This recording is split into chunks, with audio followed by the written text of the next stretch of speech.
So the first question is Kanye West a douche? Second question is why do you even like Kanye? Welcome to the Dime Drop. What is up, my guys? Welcome to. Wait, what episode is this? I want to say episode 4. Or is it episode 5? Well, welcome to whatever episode this is. Again, if you're watching on YouTube, I'm back in the bedroom because, I don't know, I was a bit late trying to record this one because something happened to my mic. So I had to try and sort that out. And then by that time, I was like, oh, fuck it, I'll just do it in my bedroom. Is what it is. But yeah, here we are. And today's topic is someone who, I don't like to say I have idols, but if I had to have one, I would choose Kanye West. First of all, I know that I say Kanye West, not Kanye West, but it is what it is. I really don't care. But secondly, yeah, I would say that he is the closest thing to an idol. Like the first time I saw him, I was like starstruck, and I don't think I've ever been starstruck from anyone else. So that's how I kind of know. But yeah, man. So let's just get into it. Really wanted to discuss first. Is Kanye West a douche? Yeah, this is a difficult one because I personally think that he doesn't mean to be a douche. And what I'm going to do is I'm going to sort of chat about his history a little bit because I think this all sort of plays an important part into obviously who he's become today. That's like every person I know that. But he's a very extremes man. So some people live on extremes and some people like live in the middle. And I feel like he has very high highs and then very low lows. So yeah, he's that kind of person. So yeah, just going back to the question, like I said, I want to discuss sort of when I started hearing about Kanye West, which was College Dropout. I didn't really know much before about that. I heard that there was a producer who was doing like Jay-Z's beats. So obviously he did like Blueprint 2. And yeah, he like came off on the back of that, like working with No ID, who's big in the game in the US. But yeah, he learned off him and then honed his craft. And then I hear like these stories like Jamie Foxx when he was on the Graham Norton show, I think, and he gave a story about Kanye like coming to his house and was like, yeah, I want to rap and stuff like this, and he just started freestyling there and then. And stuff like that inspires me. I'm just like, this guy's insane. But yeah, like he had the College Dropout, which was a massive shift in hip hop because before that it's kind of like you had to be trapping or you had to have some sort of background which was illegal. I'd say let's say that, like a crime related background to succeed in hip hop. And I feel like he was the first to not really come from that. Like his mother was a professor, an English professor at university. He went to China as a kid for a bit, and things like that. I think it all sort of has made him the man who he is today. I think it's had a massive impact on his life. Like his parents sort of divorced when he was a kid as well. And yeah, man, like he's had struggles. Like obviously Through the Wire was about a crash that he had, and then like he got his jaw wide shut. Apparently he rapped that whole verse is just him when it was still wide shut. So yeah, man, like he's had hardships as all of us have. But like the success of College Dropout, especially when he came with the pink polos, no one was really doing that as a rapper before. So yeah, he really came different, and it worked for him. His soul samples and his music, like on College Dropout, one of my favorite songs of all time, All Falls Down. It's insane. So yeah, like, and then he followed that up obviously with other songs, other albums such as like Graduation, Late Registration. And then, so he already was like a pioneer in the game. And then he switched it up again when, obviously he came with 808s, which was, to be honest, I don't like it when it came out. It was heavily auto-tuned. And for me, I was like, only T-Pain can do auto-tune, no one else can. But nah, he killed it. Like looking back on it now, some of like my favorite songs, like I thought Amazing was really sick on that song, on that record. And then obviously you had Say You Will, which obviously Drake famously took for So Far Gone and did his thing on it. But yeah, and then so he off the back of that, a lot of other people started using auto-tune. Obviously, T-Pain was, for me, the original anyway. But off the back of like Kanye using it, other rappers like, oh shit, like I don't have to just stick to this. I can sort of use auto-tune to add a bit of melody into my music. And then obviously he came up with what I think is in the top 3 albums of all time. I don't know where it is in that top 3, but yeah, he dropped My Beautiful Dark Twisted Fantasy, which I can play all the way through, and I think there's like 1 or 2 songs maybe I'm just like, oh yeah, but for me that's insane. Like that album is insane, and I think that really brought to the forefront that he's not just a musical artist. I think he's more of a composer. He always tends to bring out the best in people. He knows who to put on what track, what kind of vibe they need. And yeah, like I think the most famous story is that Rick Ross story about Devil in the New Dress, where apparently Rick Ross went in and he thought he did a sick job on his verse. And apparently Kanye, he came out to into the studio a bit, and Kanye was like, "Nah, mate, go do it again. We need a different verse. You need to reroute something." And Rick Ross was like, "That's the only time I was like in my life that I've rewritten a verse for someone." He says it's just because it's Kanye. I think that's the respect he has got from his peers, and I think this is seen later as well, like on Watch the Throne, where we saw some epic tracks on that. And I think some of the ones that obviously Paris got a lot of attention. That was all right song, but there was a few others which were amazing, and you can tell Kanye's influence on Jay-Z and that, like he pushed him. And then I think the pinnacle of this sort of composer era was Cruel Summer. Cruel Summer was slept on, man. Like I don't think it got the recognition that it really deserved. That was a collaboration between his Good Music label. So many bangers on that, man. Like that, he had that iconic Mercy song, which is remembered for the 2 Chainz verse, which to this day I think is 2 Chainz' best verse, to be honest. But yeah, like that even that video was sick, and I remember them doing it in an awards show, and such a vibe, that song. And after that, he sort of took a different direction. In 2013, I think it was, he came with Yeezus, which initially I was scared about, man. Like when I heard about how quickly it was put together and stuff, I was like, oh my god, this is gonna be shit. But oh my god, like Blood on the Leaves, for instance, oh my days, that is a sick song. I didn't think I'd like Yeezus, but it was amazing. I really liked Yeezus. Then he obviously followed that up with The Life of Pablo. I'm not gonna lie, I feel like that's one of his weakest projects. Although looking back now, it has got some bangers on it, like Ultralight Beam and Famous. Insane. So it has got some good songs in it, to be fair, but out of all of his discography, that's probably for me like the one that I'd go back to least. And then he obviously went through his personal difficulties again, and dropped Ye.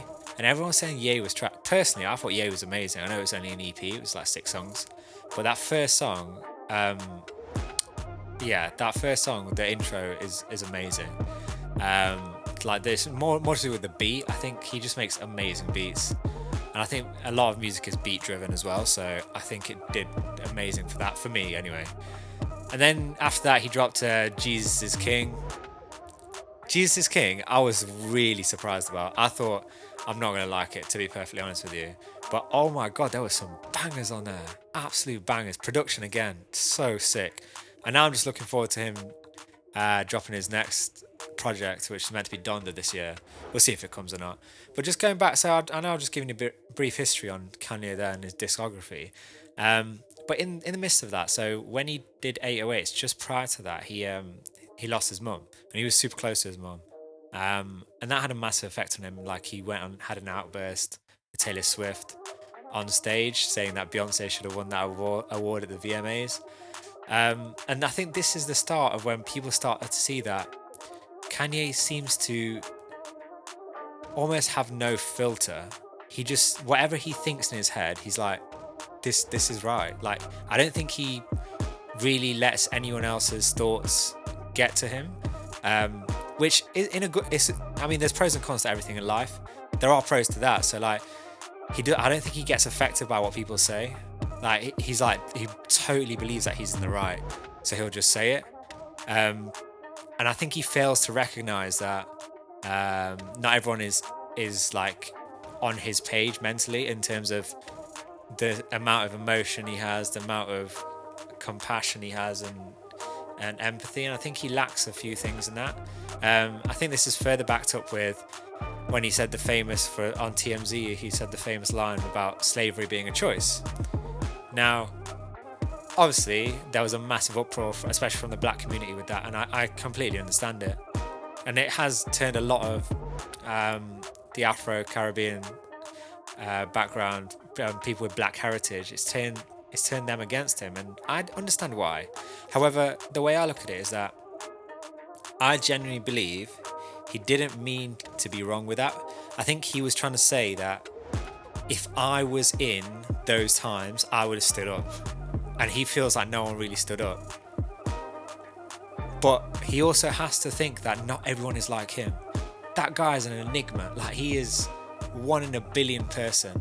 Not everyone has his mentality. And I think he fails to recognize that. He fails to empathize that not everyone is like him.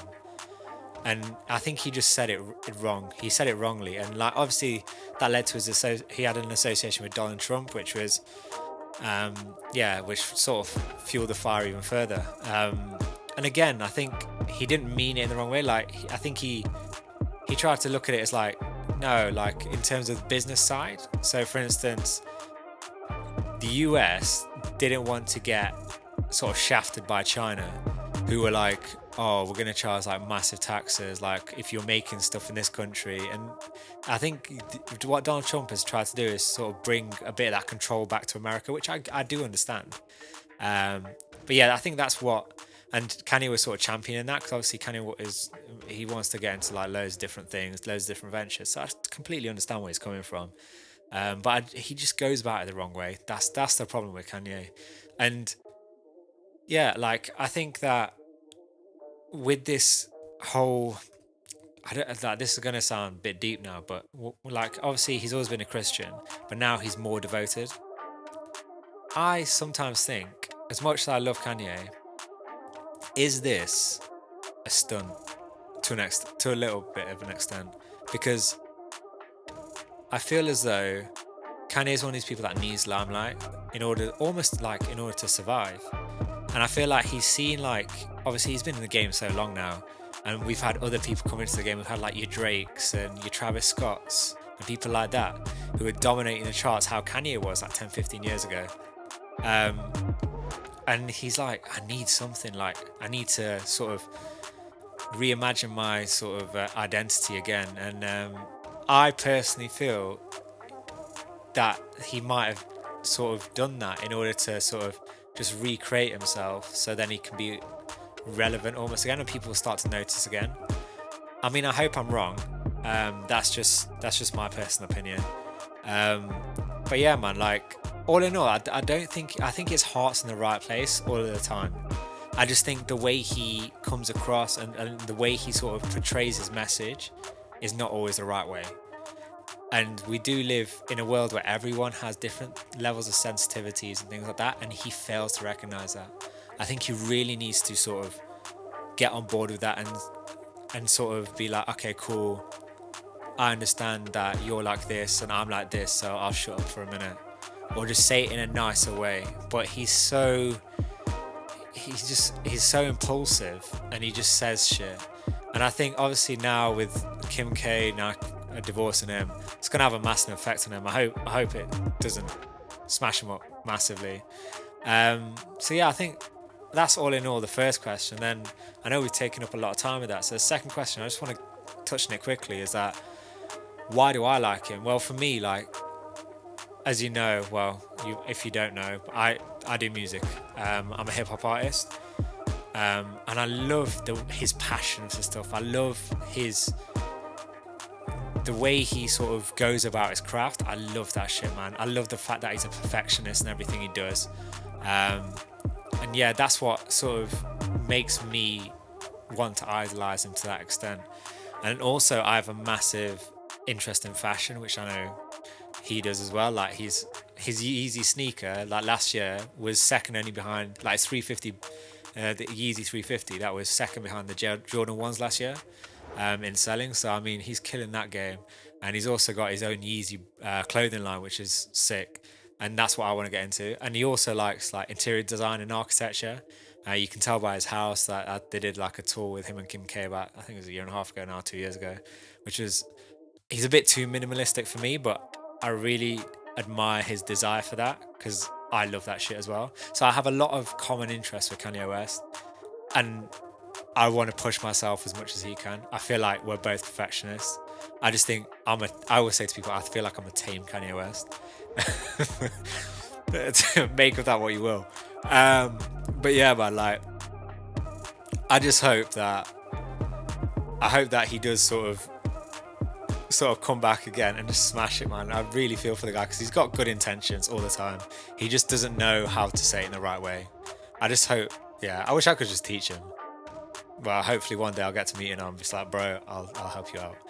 So now we're going to end on our dimes as usual.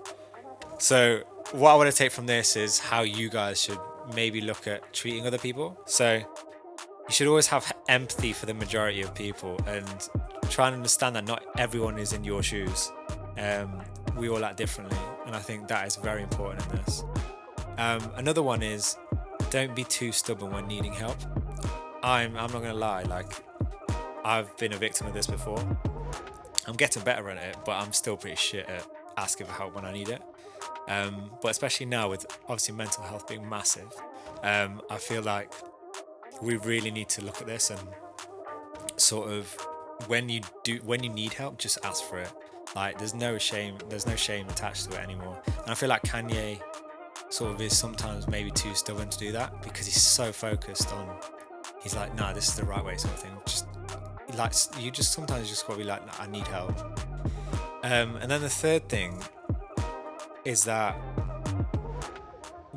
what I want to say is more about Kanye West rather than as like a advice to people, is that he is a pioneer in the music game, in the rap game, in the hip hop game, in the R&B game. He is a pioneer in music in general. The way he has shifted when he first came in, like I mentioned, he came in trying to go away from the gangster era of hip hop. And then when he introduced autotune on a larger scale, that an established artist can use it now, not just like a T-Pain coming up from it.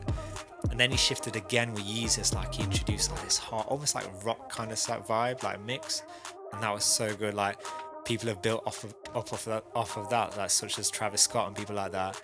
And now like, yeah, and then he's going back to the soul stuff now again. Now he's even doing this Jesus is King stuff, so he's getting more biblical and stuff. Who knows? There might be a lot of Christian rappers now.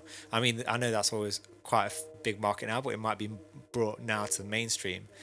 And we've got to remember, people like Drake were born of Kanye. He even mentions it. He said like he wouldn't have done So Far Gone like that if it wasn't for Kanye's 808s. So we've got to give props to the guy, man. He's born so many superstars that you probably don't know. And yeah, I just think we need to give props where, like, yeah, give credit where credit's due. But that was it. So, guys, if you want to, follow us on Instagram. That is at DimeDrop. That is DIMEDROPP. Follow me. I'm at HB_5291 on Instagram. I literally just released a new song with my boy Young Valley last week. Just got his first play on the weekend on radio. Also, I did an interview with Mango Masala Radio. So that's a station with Pi Radio based in Manchester. If you want to check that out, just type in Mango Masala Radio HB on YouTube and you'll be able to check out my interview. Yeah, it was sick doing that. I really want to do more of that kind of shit, to be honest. I just talk about my music and life kind of thing. But yeah, that was it. Follow us. If you've got any comments, hit us up on IG. Peace.